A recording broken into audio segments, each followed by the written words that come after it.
Board of Canada divulgou essa semana um relatório com a perspectiva da economia em diversas províncias para este outono.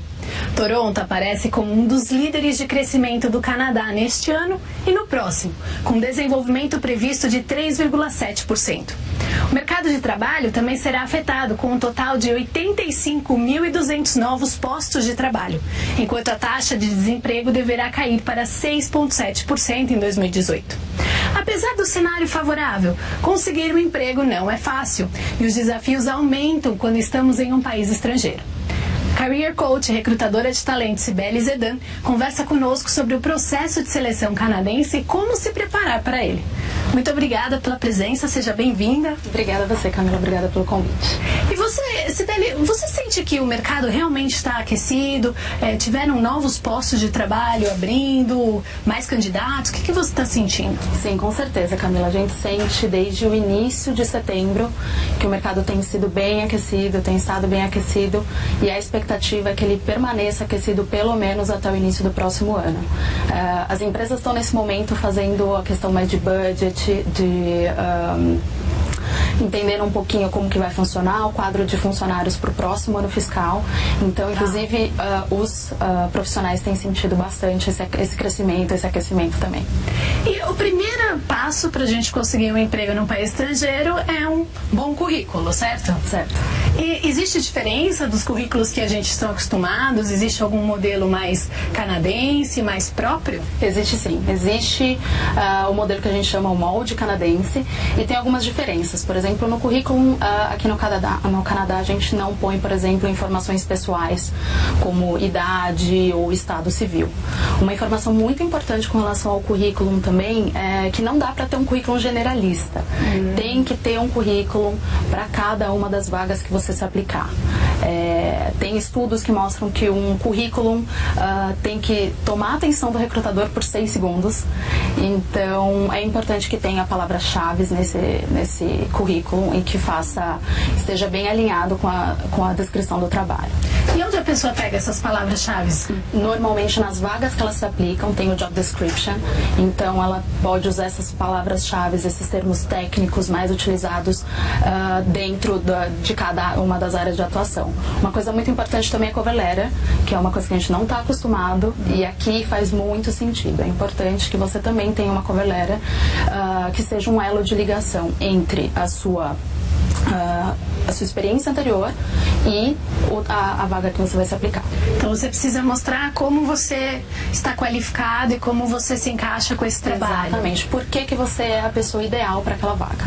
E a cover letter, ela precisa ser mais formal ou ela depende da vaga que você está aplicando? A cover letter normalmente é mais formal e ela tem um modelo específico. Então ela tem que estar endereçada para uma companhia, para vaga específica e normalmente você inclui também um pouco uma mistura entre o seu background, as suas experiências anteriores e o job description, a descrição do trabalho. E o trabalho voluntário? Eu sei que ele é muito valorizado em Toronto por várias empresas. Vale colocar trabalho voluntário no currículo? Vale sim. Trabalho voluntário faz muito sentido aqui para o Canadá, é muito bem visto, tanto no sentido de você servir a sua comunidade, o que vale incluir no seu currículo, também no sentido de você aplicar para um voluntariado na sua área dentro de uma companhia. Então, isso já faz com que você adquira mais experiência canadense, consiga entender como funciona a cultura, até porque é um processo seletivo tão elaborado quanto vagas remuneradas. E pode te ajudar a conseguir um emprego depois. Com certeza, network é super importante. E vamos supor que o candidato então consiga a entrevista. Existe alguma preparação? O que ele precisa saber para essa entrevista? Existe, com certeza. Eu acho que são alguns pontos importantes. O primeiro é ele dominar todas as informações que tem no próprio resume, no próprio currículo. Então, conseguir explicar cada uma daquelas informações que tem lá dentro. O segundo ponto é pesquisar sobre a empresa. É muito importante que antes de você fazer uma entrevista, você pesquise a empresa e é uma pergunta que faz quase 100% dos casos faz parte do processo. Porque você quer trabalhar aqui? Não só isso, mas no sentido de o que você sabe sobre a minha companhia. Por que você acha que você é um bom candidato ou que a gente tem um bom teriam um bom relacionamento juntos, né? E também no dia da entrevista, obviamente, tá preparado, bem apresentado e bem com uma boa postura profissional.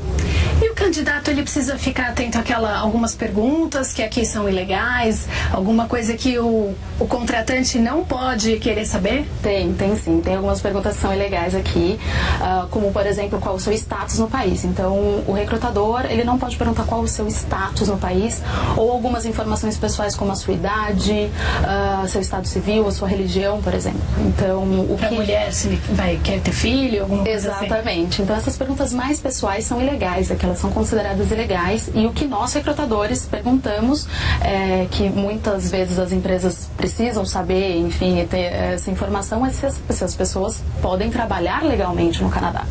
Então, uma pergunta que é válida é: você pode trabalhar legalmente no Canadá? E uma pergunta também com relação à idade é se a pessoa tem mais de 18 anos. Isso a gente pode perguntar para determinados tipos de função. Ah, legal. E o nível do inglês? Às vezes a pessoa chegou agora, ainda está com o inglês meio intermediário e fica receosa. Será que eu aplico para essa vaga? Será que não? Existe algum tipo de tolerância para aqueles que chegaram agora? Como funciona? Dependendo da empresa, dependendo da vaga, sim, existe uma tolerância, mas o ideal é que você esteja preparado, né? Então, que você esteja preparado para se apresentar em inglês, para que você esteja preparado sobre a sua área, sobre os termos técnicos utilizados na sua área. Então, isso é importante. Se a gente ficar esperando a perfeição, acho que vai levar muito tempo. Então, se apliquem para as vagas e entenda que é bom se preparar. Então, treina com espelho, treina com amigo, fala um pouquinho sobre você consigo mesmo. É importante que as pessoas se sintam confortáveis ouvindo a própria voz. E também essa confiança, ela vai crescendo, né? Você faz uma entrevista e não pode ir muito bem, mas aí você corrige alguma coisinha, faz outra entrevista, você constrói essa sua confiança tanto com a língua como com esse esquema todo que é novo. E você vê alguma coisa assim, que os contratantes, que vantagem eles veem nessa mão de obra estrangeira, em contratar alguém de fora? Eu tenho vários contatos com empresas diferentes, de vários ramos e segmentos diferentes, e no geral o que eles buscam num profissional são profissionais qualificados. O que eles querem hoje são profissionais qualificados. Então, o Canadá é um país muito aberto, muito flexível com a contratação de estrangeiros. Então, pessoas qualificadas, com uma boa formação e com vontade de fazer a diferença para a empresa, ter um match cultural, faz todo sentido. Tá bom, muito obrigada pela presença, foi ótimo. Eu espero que o pessoal de casa aproveite essas informações todas e conquistem os trabalhos que eles desejam aqui no Canadá. Nós estamos indo para um rápido intervalo e nós já voltamos.